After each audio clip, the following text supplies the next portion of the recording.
you're doing now. I hope you're feeling happy now. I wonder what you're doing now. I hope you're feeling happy now. La voce inconfondibile di Skunk Anansi. Allora apriamo la pagina della cultura, ma lo facciamo in un modo direi sportivo, sociologico, culturale, perché parliamo di un libro, quello di Adolfo Mollichelli, edito da Cuzzolin, e abbiamo appunto ospite nei nostri studi Maurizio Cuzzolin alla mia destra, dedicato a un mito del calcio napoletano, Faustino Canè, il napoletano di Rio de Janeiro, libro appunto di Adolfo Mollichelli con prefazione di Carlo Verna, che è stato già presidente del Consiglio Nazionale dei Giornalisti appunto italiano, grande appassionato di sport. Buongiorno a Maurizio Cuzzolin. Buongiorno a te Enzo e a tutti i radioascoltatori. Allora, Faustino Canè è una figura che va oltre, diciamo, lo sport e il calcio, perché è un simbolo di Napoli, pur non essendo napoletano, ma di Rio de Janeiro. Infatti non a caso il libro si chiama Il napoletano di Rio de Janeiro. Dicevamo prima scherzando che in un benchmarking, potremmo dire, di grandi giocatori internazionali, Canè fa parte, ecco, di questo Olimpo dei calciatori mondiali, perché in una famosa frase dell'epoca con Didi, Vavà e Pelé eccetera eccetera, Canè fu, come dire, messo idolatrato. a confronto e idolatrato in questo modo. Allora abbiamo la presentazione di questo libro oggi al Circolo Posilipo alle ore 18, e poi abbiamo un'altra giornata dedicata al calcio, a Canè e a tante altre cose belle domenica prossima alle Dellandia, il 24 di novembre. Allora raccontaci perché avete deciso con Adolfo Mollichelli appunto di pubblicare questo libro e di dedicarlo alla figura di Faustino Canè.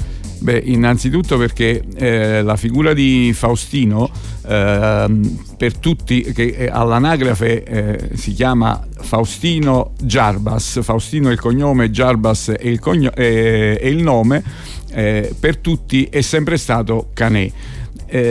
La derivazione di questo soprannome parte da lontano, perché lui era da piccolo appassionato e molto attaccato alla sua tazza da latte, con la quale ovviamente tutti i giorni faceva colazione, e la mamma, poiché in portoghese la tazza da latte si dice, si pronuncia canea, ogni giorno chiamava il proprio figlio, chiamava Jarbas Canea, e di lì Canea è stato molto rapido, diciamo, l'attribuzione di questo soprannome.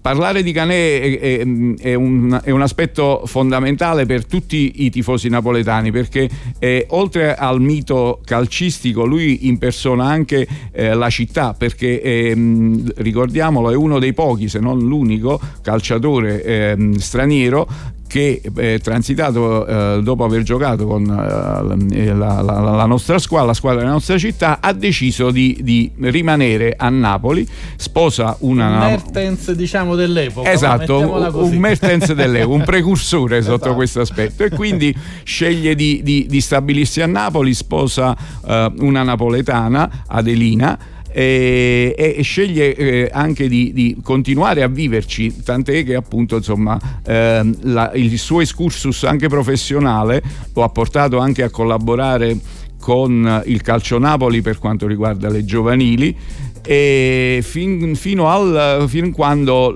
nel 1995 lui Vucadin Boskov, che all'epoca non era in possesso del patentino per poterla allenare, insieme a Canè, che era appunto titolato per farlo, guidano il Napoli per una stagione. Forse il suo più grande rammarico è stato quello che, dal punto di vista di trainer e quindi di allenatore, di non aver mai avuto la possibilità, nonostante il merito lo avesse acquisito sul campo, perché è autore di tantissime promozioni nelle serie inferiori, di aver avuto una panchina importante che gli consentisse di mettere a punto anche la sua bravura dal punto di vista di allenatore.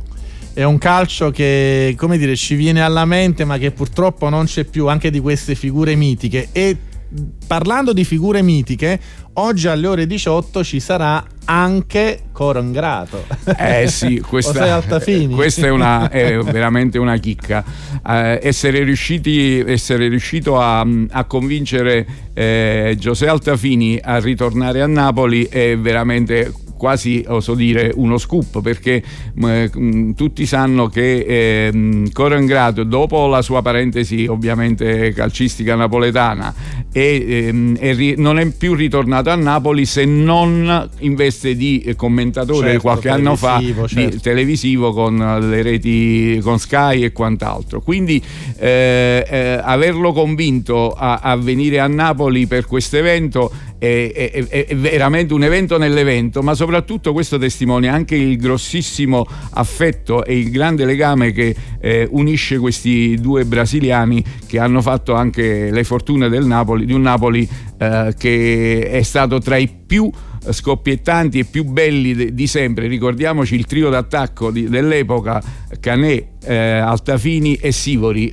ovviamente un trio mondiale, ma che però non è riuscito poi a cogliere quei risultati che invece sono venuti poi negli anni successivi. Anche in questo caso una magica, diciamo, precursore della esatto, magica poi di Maradona, Careca e Giordano. E parliamo naturalmente sì di Altafini, di un grande campione che ha fatto tante fortune del Napoli. Poi vabbè, in quell'occasione, ma a livello professionale, quindi era giusto che fosse così, giocando con la Juve ci tolse quello scudetto, ma poi ci siamo, come dire, tolti lo sfizio di recuperare poi con Maradona e con tutte le altre vittorie del Napoli. Avremo anche Carlo Verna, avremo l'autore del libro Adolfo Mollichelli, avremo insomma tanti altri ospiti, il mister Vincenzo Montefusco, no? Che certo, saranno presenti oggi.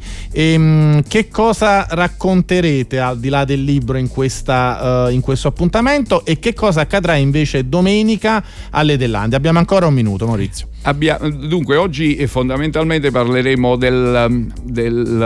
dell'amore che lega praticamente il tifoso e Canè alla città, una vera e propria storia d'amore, perché Canè rappresenta anche l'uomo di strada, cioè uno di noi, il tifoso, e quindi questa è la parte più bella, tant'è che oltre a questi ospiti che tu hai citato ce ne saranno veramente tanti altri, tanti ex compagni di squadra e giornalisti e uomini del mondo sportivo, e questa è la cosa più bella. Canè come aggregatore, diciamo, e quindi come polo catalizzante delle esigenze e dell'amore dei tifosi. Domenica invece alle Dellandia avremo dalle 12 alle 14:30 il Maraduno, che è praticamente una giornata dedicata a Diego Armando Maradona, e in occasione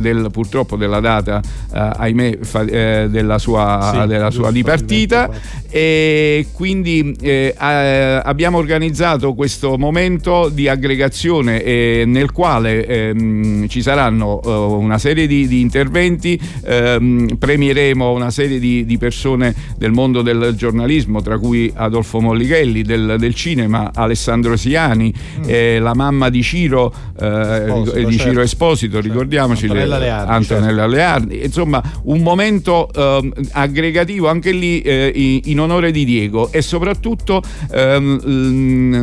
avremo anche la possibilità, a chi lo volesse, di raccogliere e di fotografare tutti i cimeli o i tatuaggi che ciascuno di noi, che ogni tifoso si è fatto, diciamo, disegnare sulla pelle, che saranno racchiusi poi in una pubblicazione da una parte, e dall'altra saranno anche oggetto di un murales con il quale comporremo la sagoma di Diego Armando Maradona. E c'è anche una coincidenza e vicinanza sia territoriale che di data, perché saremo già fuori grotta, quindi poi nel tardo pomeriggio poi ci sarà Napoli-Roma, purtroppo partita appunto nella quale a Roma fu appunto ucciso Ciro Esposito, quindi c'è anche un filo conduttore, ecco, di cose importanti, certo. E avete fatto benissimo, e complimenti anche appunto ad avere Antonella Leardi quel giorno ospite di questa iniziativa. Allora io ringrazio Maurizio Cuzzolin, editore di Faustinio Canè, il napoletano di Rio de Janeiro, libro di Adolfo Mollichelli con prefazione di Carlo Verna, che sarà presentato oggi alle 18 al Circolo Posillipo. Buona giornata Maurizio, e noi ci ascoltiamo Jesse Green con Nice and Slow. Voci in piazzetta.